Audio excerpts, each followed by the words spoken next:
नमस्कार दोस्तों, आज के स्टॉक लर्निंग में हम जानेंगे जो स्टॉक मार्केट के किंग है उसी का और उसकी स्टॉक के बारे में जानेंगे जिसका नाम है एसएमसी ग्लोबल।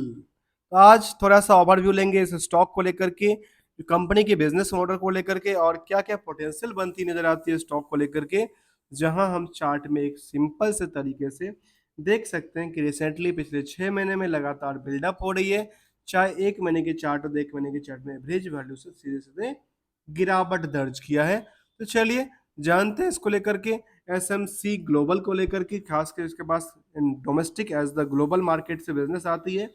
और कंपनी क्या करती है, कहती है one stop shop for all your investment need, जहाँ पे broking, mutual funds, IPOs, insurance and banking की services, advisories, financing and the real estate advisory पे कंपनियां कामकाज करती है। और इनके पास ढेर सारा अवार्ड देख रहा हूँ जो इसके वेबसाइट पे अपडेटेड है। ढेर सारा अवार्ड मिला हुआ है। कहती है हमारे पास क्या है, 20 लाख से ज़्यादा यूनिक क्लाइंट्स हैं, 4,000 से ज़्यादा एम्प्लॉय हैं और 450 से ज़्यादा सिटीज़ में हमारे इंडिया के कवर करते हैं। 3,000 से ज़्यादा क्या कहती है cumulative AMU under the mutual funds around है इनके पास करीब करीब। इसके बाद कहती है कि लार्ज नेटवर्थ है करीब 2530 प्लस का, sub broking in the business authorise person. इसके बाद लास्ट कहते हैं कि करीब 300 प्लस ट्रेडिंग पार्टनर भी हमारे पास, ट्रेडिंग मेंबर्स भी हमारे पास है। ये सारे क्या है कंपनी हमारे पास, ये बिजनेस मॉडल में ये सब चीजें हैं। चलिए जानते हैं इस स्टॉक को लेकर के क्या क्या पोटेंशियल है। जहां पे देखा गया कि स्टॉक के फिलहाल बुक वैल्यू है 105 का और स्टॉक की फिलहाल ट्रेड करती है 144 का, मतलब 150 के आसपास। जहां पे ये कह सकते हैं कि प्राइस टू बुक वैल्यू कितना है, 137% जंप किया है यहाँ से बुक वैल्यू से। आते ही पहला एंगल किसी स्टॉक को समझने के लिए कहते हैं कि स्टॉक का पी काफी छोटा हो, 10 से नीचे हो, तो ये पता चलता है कि यहाँ पे जो भीड़ है वो काफी कम है। इसमें ये देखने को मिला कि यहाँ पे 7.14 का भीड़ है, जिसकी वजह से अर्निंग पर शेयर की बात करें तो 20 रुपये पर अर्निंग शेयर करके निकालती है। 20 रुपये पर शेयर अर्निंग करता है, किसके बेसिस पे, फेस वैल्यू 2 रुपये की बेसिस पे। अर्थात इसको 2 रुपये के हिसाब से देखें तो 2 रुपये के हिसाब से कितना जंप करती है, 10 गुना जंप करती है। और यदि बुक वैल्यू के हिसाब से देखें तो कितना करती है, नियरली ये 20% का जंप देखने को मिला है। यदि इतनी सारी है तो मार्केट इसके पीछे क्या है, थोड़ी सी पागल है। थोड़ी सी पागल के दौरान स्टॉक में 7.14 की भीड़ लगी है। और यदि इसको इंडस्ट्रियल से कंपेयर करेंगे, जो कि स्किनर कहता है करीब 15.5 का, अर्थात ये 2 टाइम्स हो जाता है यहाँ से, अर्थात कितना पे जाएगा, 288-90 पे जाएगा। तो फिलहाल मार्केट में कितना पे, 250 से 300 तक इसका रेजिस्टेंस हो सकता है आगे चल करके। फ्यूचर को लेकर के क्या बाकी कुछ कहती है जो कि इनको इम्पैक्ट करता है, तो कहती है डेट टू इक्विटी के बारे में कहती है 1.34 और करंट रेशियो के बारे में कहती है 1.343 का। जहाँ पे आरओसी की बात करती है 18% का और आरओई की बात करती है 18.5% का। डिविडेंड का ट्रैक रिकॉर्ड 1.67% का है।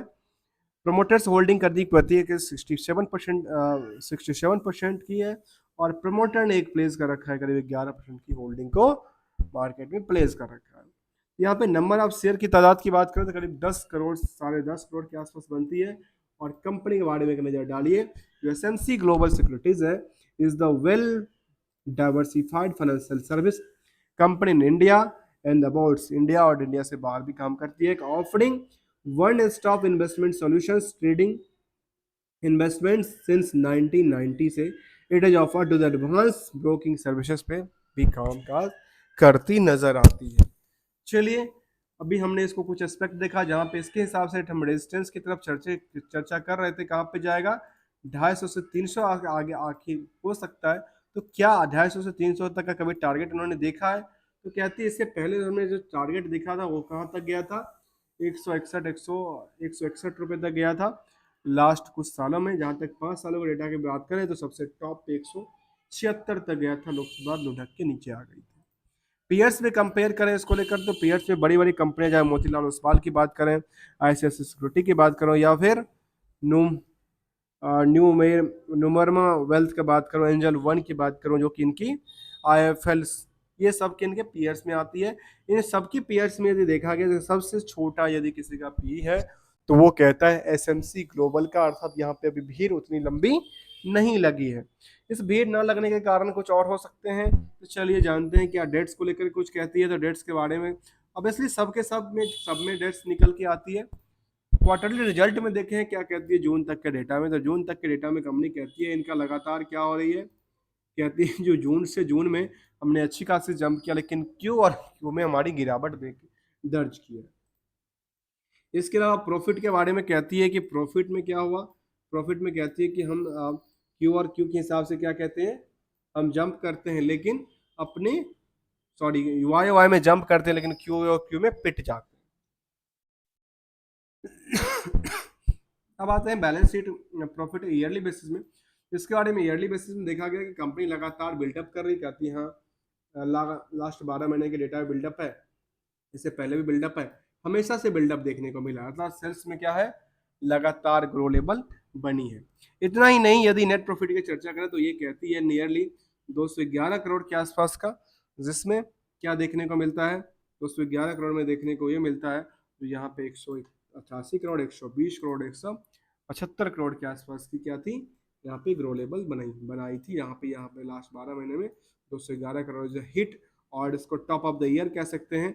लास्ट 12 महीने का डेटा को 180 करोड़ तक का टोटल उन्होंने प्रॉफिट गेन किया था। यहाँ पे 4 के 4 इंडिकेटर के बारे में कहती है, जो कि यहाँ पे देखने को मिलती है, जो इनका प्रॉफिट जो कि सेल्स ग्रो लेवल की बात करती है करीब 22% के आसपास, कंपाउंडेड प्रॉफिट ग्रोथ की बात करती है नियरली 21-22% के आसपास, स्टॉक प्राइस सीजीआर में लास्ट एक साल में कहती है 90% के आसपास, और रिटर्न ऑन इक्विटी की बात करती है नियरली 15% से ज़्यादा की आसपास देखने को बनी है। इसके बाद आते हैं बैलेंस शीट में और कुछ फिगर को लेते हैं, जहाँ पे इसके बोरोइंग्स के पार्ट को लेकर देखते हैं। तो बोरोइंग्स के पार्ट क्यों पिटा, पता है, बोरोइंग्स के पार्ट के पिटने का कारण था जिन्होंने क्या किया, बोरोइंग्स में काफ़ी ज़्यादा उन्होंने बोरोइंग्स बढ़ाया। तो बोरोइंग्स को उन्होंने किया क्या, सवाल बनता है कई दफ़ा। तो बोरोइंग्स को लेकर क्या उन्होंने फिक्स एसेट्स किया क्या, कहती नहीं, बहुत ज़्यादा तो कुछ किया नहीं। फिर पैसा गया क्या, उन्होंने पैसे के बारे में कहती है, जो हमने पैसे को क्या किया, एक तो हमारा ट्रेड रिसीवेबल सबसे ज़्यादा पैसा पड़ा हुआ है यहाँ पे, करीब करीब 523 करोड़ का पड़ा हुआ है। ये इनके लिए क्या कहती है, एक डिमेरिट का संकेत देती है, जिसकी वजह से मार्केट इनके पीछे थोड़ी सी पागल नहीं होती है। यहाँ पे कहती है उधार हमारा पैसा फंसा हुआ है 523 करोड़ का, और ये जो उधार पैसा फंसा हुआ है, उधार पैसा आता कब है, कहती है हमारे पास उधार पैसा आता है 116 दिन के अंदर, अर्थात कितना दिन हो गया, 4 महीने का टाइम फ्रेम हो गया, 4 महीने में इनके पास पैसे आते हैं, और जो कि कैश इनके पास अच्छा खासा तादाद में है बनी हुई, और अदर एसेट्स भी अदर एसेट्स है वो भी अच्छी खासी तादाद में है। लेकिन यहाँ पे डिमेरिट क्या कहती है, 523 करोड़ का, तो 523 करोड़ के बेसिस पे हम आकलन करके देखिए तो कितना कहती है, 1642 करोड़, अर्थात 3 गुना 30% के आसपास की। और यहाँ पे देखने के मिला कि पिछले पूरे के पूरे जो क्वार्टरली डेटा था मार्च तक का, वो पूरे के पूरे किसमें एग्जॉस्ट हो जाता है, डेटर में एग्जॉस्ट हो जाते हैं। इसके बाद कहती है कंपनी को लेकर के, जब प्रॉफिट के बारे में कहती है कितने का, 188 करोड़ का, और 188 करोड़ के प्रॉफिट पे आकलन करके देखिए तो ये कहती है कितने का, करीब करीब 523 करोड़ का, मतलब कई गुना की रफ्तार से इसमें क्या थी, जो डेटर्स पड़ा हुआ है उधार पैसा, वो मार्केट में रिस्क फैक्टर को बयां करता है। आते हैं अगले पड़ाव पे, जहाँ पे हम देखें इसको लेकर के रिवेन्यू मॉडल को एक नज़र चार्ट में, तो चार्ट में कहती है इनका नेटवर्थ लगातार बढ़ा है, नेटवर्थ के बाद कहती है रिवेन्यू मॉडल में तो ये भी लगातार बढ़ी है, प्रॉफिट लेवल भी लगातार बिल्डअप की, इसमें कोई कमी देखने को नज़र नहीं है। हाँ, एक चीज़ की कमी है, जहाँ पे जिस हिसाब से सेल्स और नेटवर्थ है, उस हिसाब से उनका प्रॉफिट की पार्ट काफ़ी नीचे तक गिरा हुआ देखने में समझ आती है। आते हैं अगले पड़ाव पे, अगले पड़ाव का नाम है शेयर होल्डिंग पैटर्न, जहाँ पे स्टॉक में टोटल शेयर होल्डर की तादाद की बात करें तो करीब करीब 26,000 से 30,000 के आसपास भीड़ जमा होती है इस स्टॉक को लेकर के। तो आगे क्या कहते हैं इसके बारे में, कुछ कहती है, जहाँ पे ट्रेड रिसेंटली कुछ ट्रेड हुआ था इसको लेकर के, तो मार्च का रिसेंटली 13 मई का ट्रेड देखने को मिला, 1 दिसंबर का ट्रेड था, फिलहाल का कोई ट्रेड नहीं है बड़े ट्रेड की बात करें तो। लेकिन इतना ही नहीं, यदि हम प्रॉफिट के प्रोमोटर होल्डिंग की बात करें, प्रमोटर के अलावा जो होल्डिंग है उसमें डीआई और एफआई की तादाद नहीं के मुताबिक ही देखने को मिला। एफआई ने थोड़ी सी पोजीशन तो लिया, लेकिन डीआई नहीं के मुताबिक ही बनी है। ऐसे पब्लिक तादाद की बात करें तो पब्लिक में इनकेस हो सकता है कि ये कंपनियां हो जो कि प्रमोटर्स और उनके ग्रुप से हो।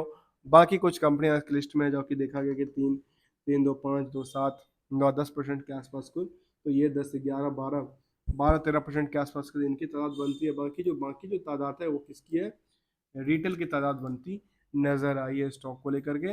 हमने समझने का प्रयास किया।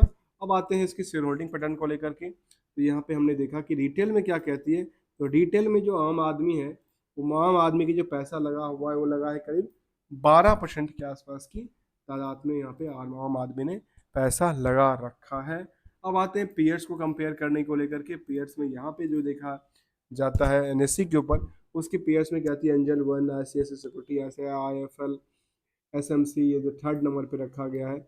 ऐसे ही इसको थर्ड नंबर पे वैसे भी रखा गया है।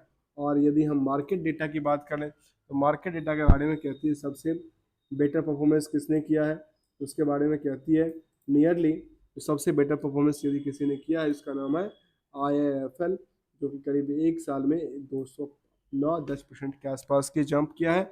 और दूसरा का नाम है एमकीस ग्लोबल, उन्होंने करीब 123% के आसपास की जंप देखने को मिला। बाकी कोई ऐसा जंप देखने को नज़र नहीं आती है। हम समझने का प्रयास किया।